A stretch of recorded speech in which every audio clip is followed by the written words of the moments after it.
Hello everyone, मेरा नाम है अमित और आप देख रहे हैं कौटिल्य कॉमन। आज हम लोग डिबेंचर चैप्टर का एमटीपी से सारे सवाल को सॉल्व करेंगे और देखेंगे कि क्या जो हम लोगों ने स्टडी मटेरियल और कॉन्सेप्ट बिल्डिंग के क्लासेस में सीखा है उससे हमारा एमटीपी सॉल्व होता है या नहीं।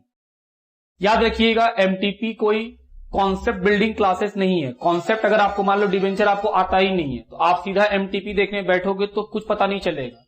उसके लिए पहले डिबेंचर के ऊपर जो बाकी क्लासेस बने हुए हैं पार्ट 1, पार्ट 2, पार्ट 3 इस तरह करके, तो पहले आपको पार्ट 1, पार्ट 2 सब देखना पड़ेगा। उसके बाद आएंगे आरटीपी और एमटीपी और पास्ट ईयर क्वेश्चन को बनाने के लिए। चलिए शुरू करते हैं। एमटीपी नवंबर 2020, एमटीपी नवंबर 2020 में जो क्वेश्चन दिया हुआ है वो ऑलरेडी आरटीपी मई 2018 वाले में हम लोगों ने सॉल्व किया है। हम क्या बोल रहे हैं? हम बोल रहे हैं नवंबर 2020 को जो एमटीपी में क्वेश्चन है वही question same to same RTP का मई 2018 में ऑलरेडी सॉल्व कर चुके हैं। तो इसका मतलब हुआ कि दोबारा सॉल्व करने का कोई कारण नहीं है कि इसको फिर से सॉल्व किया जाए। बात ठीक मेरा? तो सर एमटीपी नवंबर 2020 आरटीपी मई 2018 का कॉपी है, तो आप आरटीपी 2018 का क्वेश्चन बना लीजिए, आपका एमटीपी नवंबर 20 का भी बन जाएगा, दोनों सेम क्वेश्चन है। आइए अब आते हैं आरटीपी मई 2020 का क्वेश्चन। पढ़िए, लिखा है pure limited issued 1,12% debenture of ₹10 each of 9.4 on 1 जनवरी 2018। बोल रहा है प्योर लिमिटेड का 1,00,000 डिबेंचर है 10 रुपया वाला जो उसने ₹9.40 में इशू किया है। Under the term of issue the debenture are redeemable at the end of 5 year from the date of issue. Calculate the amount of discount to be return off. बोल रहा है डिस्काउंट कितना रिटर्न ऑफ होगा वो करके दिखलाइए। ये question भी हम लोग आरटीपी में बनाए हुए हैं। एमटीपी मई 2020 सेम क्वेश्चन है आरटीपी मई 2020 का, तो हम लोगों ने आरटीपी मई 2020 को बना लिया है और क्योंकि वो सेम क्वेश्चन है, आंसर भी सेम आएगा, तो हम लोग को दोबारा बनाने का जरूरत नहीं पड़ेगा। यहां तक लिखिए पहले कि सर नवंबर 2020 और मई 2020 का एमटीपी आरटीपी का कॉपी किया हुआ है, तो आरटीपी में ये दोनों सवाल सॉल्व है, दोबारा क्यों बनाएंगे इसको। लिखो यहां तक। आइए, सिमंस लिमिटेड एमटीपी नवंबर 2019 का क्वेश्चन है। Siemens limited issued 1,12% debenture of ₹100 each at par payable full on application. सारा पैसा एप्लीकेशन में ही मिल जाएगा। बाय 1 अप्रैल, कब हुआ है? 1 अप्रैल को। Application were received for 1,10,000 debenture. बोल रहा है 1 अप्रैल तक 1,10,000 डिबेंचर का एप्लीकेशन आ गया। बेचना है 1,00,000, मांगने आ गए 1,10,000। क्या प्रोराटा कर देंगे? हम बोले हाँ। लेकिन जो 10,000 अधिक एप्लीकेशन आ गया है, क्या उसका पैसा आगे किसी कॉल में एडजस्ट होगा? सर क्यों होगा? आगे कोई कॉल ही नहीं है। जब आगे कोई कॉल नहीं है तो सारा पैसा मिल ही चुका है, तो जो 10,000 का एक्स्ट्रा पैसा आ गया होगा हमको वो पैसा क्या करना पड़ेगा? रिफंड करना पड़ेगा। Debenture were allotted on 7 April. Debenture कब अलॉट किया गया है? 7 अप्रैल को। Excess money refunded on the same day. बोल रहा है जो एक्स्ट्रा पैसा आएगा उसी दिन रिटर्न कर दिया जाएगा। You are required to pass necessary journal entry including cash transaction in the books of the company. चलिए, तो सिमंस के बुक में एंट्री करना है। In the books of Siemens limited journal entry पहला 1 अप्रैल को क्या एंट्री होगा? एप्लीकेशन का पैसा मिलेगा। बैंक अकाउंट डेबिट कितने लोगों से? 1,10,000 लोगों से एप्लीकेशन का 100 रुपया, तो 11 पे 6 जीरो। 2 डिबेंचर का परसेंटेज है 12% डिबेंचर एप्लीकेशन।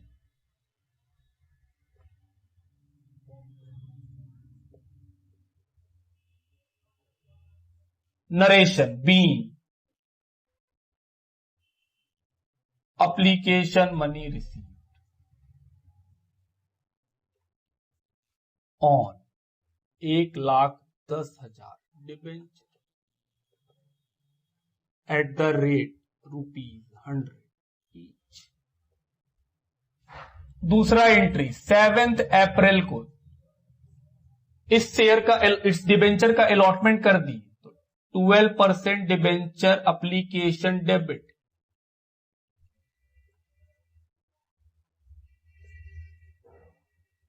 11 पे 60 टू 12% डिबेंचर टू रिफंड जिसको करना पड़ेगा, कितने लोगों को, 10,000 लोगों को। क्यों करना पड़ेगा? क्योंकि इतना डिबेंचर हम बेच ही नहीं सकते। एक्चुअल में कितना बेच सकते हैं? सिर्फ 1 लाख। 1 पे 7 जीरो और ये कितना हो जाएगा? 1 पे 6 zero. Being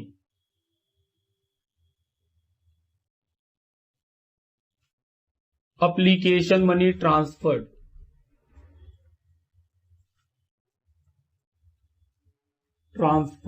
to 12% debenture account and excess money refund.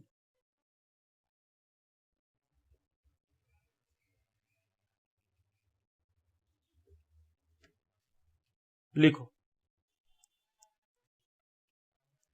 MTP मई 2019 पार्ट 1। मई 2019 में मॉक टेस्ट पेपर एमटीपी 2 ठो है। जो पहला वाला एमटीपी है उसका जो क्वेश्चन है वो सेम आरटीपी मई 2018 वाला है, डिक्टो सेम क्वेश्चन। तो क्योंकि हम लोग आरटीपी में मई 2018 बना चुके हैं तो एमटीपी मई 2019 को नहीं बना रहे हैं, क्योंकि वो ऑलरेडी है। क्वेश्चन में दिक्कत हो आप आरटीपी मई 2018 को देख के बना लीजिए, सेम आंसर है, सेम क्वेश्चन है। बात ठीक। चलिए आगे बढ़ते हैं। एमटीपी मई 2019 में पार्ट 2 है, जो सेकेंड पार्ट है वो क्वेश्चन पढ़ रहे हैं। सेकेंड पार्ट वाला, फर्स्ट पार्ट वाला मई 2018 का कॉपी है आरटीपी का, जो सेकेंड है वो पढ़ रहे। सुनिएगा, PU limited issue 300 lakh 300 lakh 8% debenture of ₹100 each at a discount of 6%। 100 रुपया का फेस वैल्यू है, 6% डिस्काउंट मतलब 6 रुपया का डिस्काउंट। तो सर इशू कर रहे हैं 94 में। हम बोले हाँ। Redeemable at a premium of 5%। Redeem कैसे होगा? 5% के प्रीमियम पे। तो सर भविष्य में भी नुकसान है। हम बोले हाँ। After 3 year payable 50 on application, 44 on allotment. You are required to prepare the necessary journal entry for the issue of debenture. हम लोगों को क्या करना है? जर्नल एंट्री करना है इशू ऑफ डिबेंचर का। चलिए शुरू करें। आओ, एमटीपी मई 2019 पार्ट 2 का क्वेश्चन है। पार्ट 1 आरटीपी से सेम टू सेम था इसलिए नहीं बनाए, पार्ट 2 में आते हैं। चलो, डिबेंचर का एप्लीकेशन का पैसा मिलेगा, कोई डेट बताया है? नहीं, कोई डेट नहीं। तो सर पहला entry, bank account debit to कितना परसेंट डिबेंचर इशू हुआ है? 8% वाला। तो 8% डिबेंचर एप्लीकेशन कितना होगा? 300 लाख। रुपीस किसमें है? हम बोले sir rupees in lakhs. 300 lakh debenture into 50 रुपया का एप्लीकेशन है, मल्टीप्लाई 15,000। तो ये कितना आएगा? 15,000 lakh being application money receive.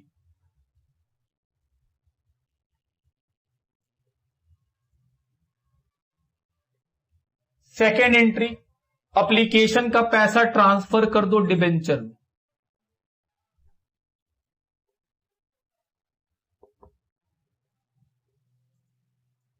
यहां तक कोई दिक्कत नहीं।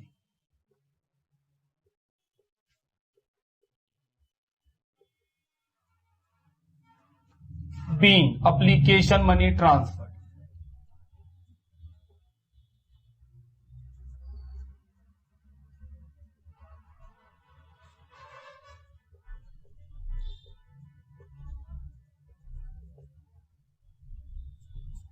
तीसरा एंट्री, अलॉटमेंट मांगने का। क्या अलॉटमेंट जब मांगेंगे तो इशू का डिस्काउंट और फ्यूचर का प्रीमियम, जो फ्यूचर का लॉस है, दोनों को कंसीडर करना पड़ता है। हां, चलो लिखें। क्या लिखेंगे? 8% डिबेंचर अलॉटमेंट डेबिट।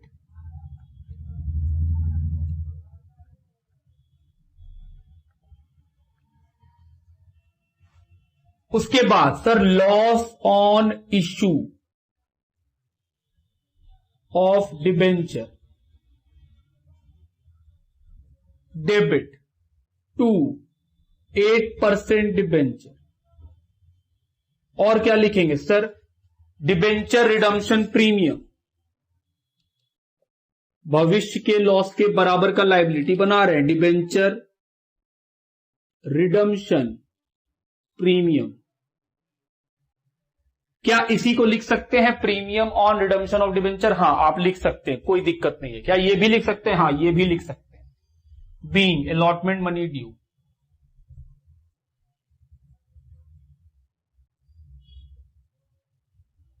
आओ, 300 लाख है, हम बोले हां।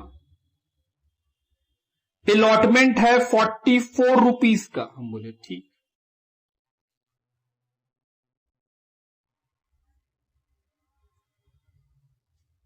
जबकि डिबेंचर तो फेस वैल्यू से, फेस वैल्यू तो 50 है।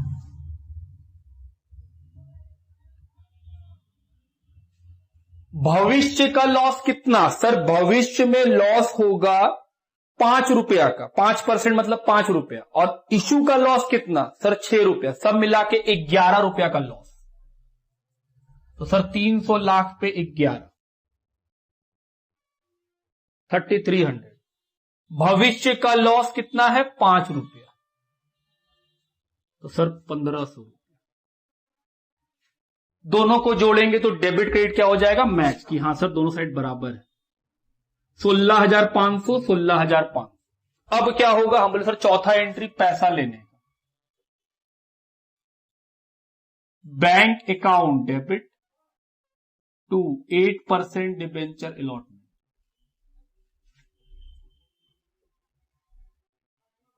कितना का अलॉटमेंट था? सर 13,200, तो 13,200 लिखो। जितना से डेबिट अलॉटमेंट उतना से credit allotment, being allotment money receive.